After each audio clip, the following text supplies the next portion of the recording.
บายดีหมดทุกคนมื้อนี้พ่อบ้านพาเปลี่ยนบ่เปลี่ยนดอกไปเส้นทางเดียวไปเส้นทางเก่าแต่ที่เคยเที่ยวหั่นล่ะตะกี้มีแต่ปลาแหละคือแม่นบ่ตะกี้มีแต่ป่าสบายดีเด้อหมดทุกคนเด้อกำลังสิเตรียมไปการล่ะเบิ่งเด้อสิถ่ายให้เบิ่งเด้อตะค่าตอนเขาเจ้าอันมาเฮ็ดเฮือนยังบ่ได้ถ่ายแบบเป็นเอกลักษณ์อยู่เพราะพ่อบ้านเพิ่นค่อยๆสมมีแต่ปลาแต่ดงมีแต่ป่าตะดงในตอนน้องมาสอบเบิ่งเฮือนมีแต่ป่าตะดงแถวนี้หันเป็นคังหมดเลยนะมีฮอดโตอันหมาไหนมีฮอดกวางมีฮอดกระต่ายตะกี้หันนี่ตะกี้โอ้ตะกี้นี่ว้ายเขาจะตัดทางแล้ววะตะกี้ทางมันไปทางนี้ได้นี่นี่เขาจะเช็ดจังได๋ล่ะบัดนี้คนอยู่นี่อันนี้ทางใหม่เด้ออันทางนั้นเขาจะปิดทางพูนน่ะตะกี้น้องเที่ยวพุ่นเอ้าเดี๋ยวเช็ดนี่เบอร์เอาบัดนี้บ่มีเด้อบัดเพชรบุรีตัดใหม่เพชรบุรีตัดมาเขาก็เลยไปบัดนั้นเขาไปบัดนั้นสิมาอัปเดตทางใหม่ตัวเขาจะตัดใหม่อันนี้แม่นโรงเรียนเด็กน้อยอันนี้นะอนุบาลเด็กน้อยเกรแซมแต่ว่าเป็นมโนมาข่าวดีโอ้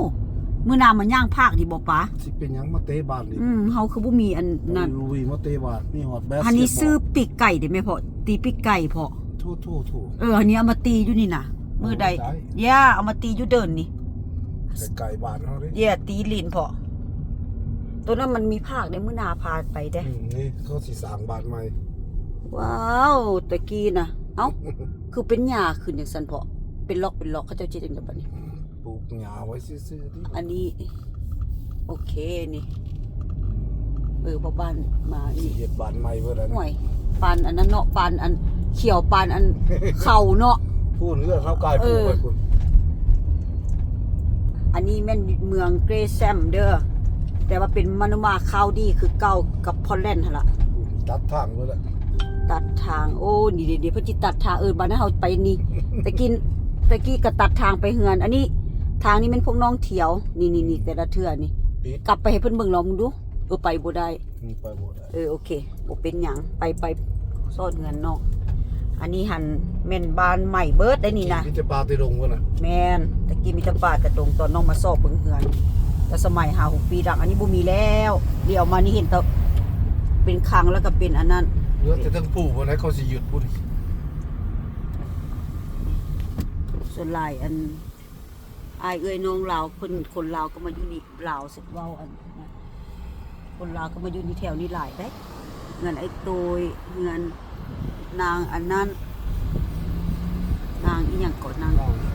มังเทียนแล้วก็อีหยังอีกหลายคนเฮาบ่ฮู้ได้ก็มีนี่ฟอร์เซลสิมาดีเนาะมื้อนี้วัดฟอสเตอร์ไสยรามก็มาทางนี้บ้านน้องนี่ไกลวัดฟอสเตอร์ตะกี้บ้านใหม่ซื้อดอกพามาเลาะบ้านใหม่นี่บ้านใหม่เบิดนี่เนื้อที่เพิ่นก็กว้างอยู่ได้เพิ่นก็เฮ็ดดีอยู่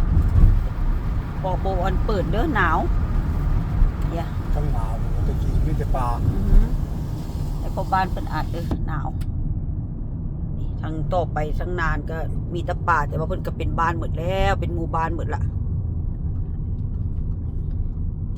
คันผู้ใดบ่มักตัวเมืองผู้เพิ่นมาอยู่ก่อนมันก็สิอยากย้ายแล้วได้นี่นะเพราะว่าเพิ่นมาซื้อนี่ตอนนั้นบ่มีบ้านเด้เพิ่นเลือกละว่าเพิ่นอยู่เพิ่นมักอยากได้เฮือนใหม่มาจองเด้อเพิ่นมักอยู่คนเดียวนี่ for sale เลยนี่for sale จองนี่แม่นเบิดเลยนี่โอ้ย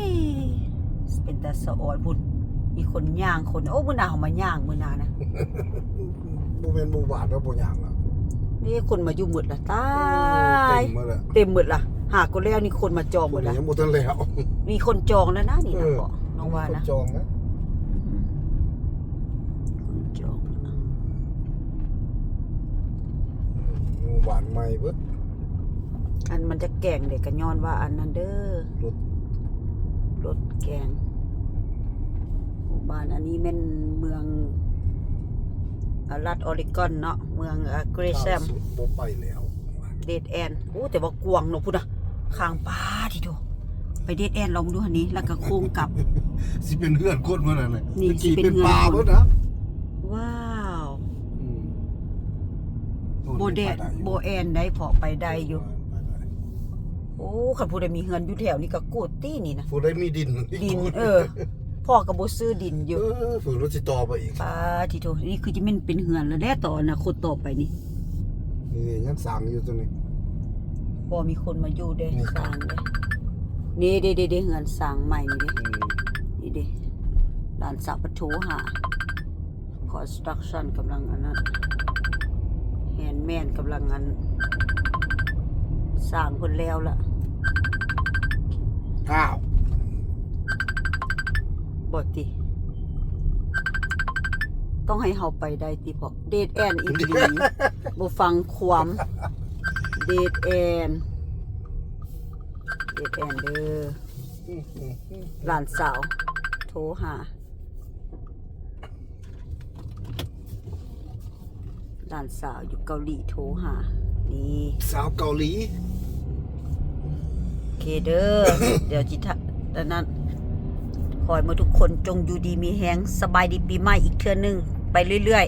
ๆ จนกว่าหอดปีใหม่ ขอบใจหลาย ๆ เด้อ กับ ทุกที FC เป็นปีใหม่ Facebook บอกดีได้บ่ ยูทูบเบอร์ลองเบิ้ง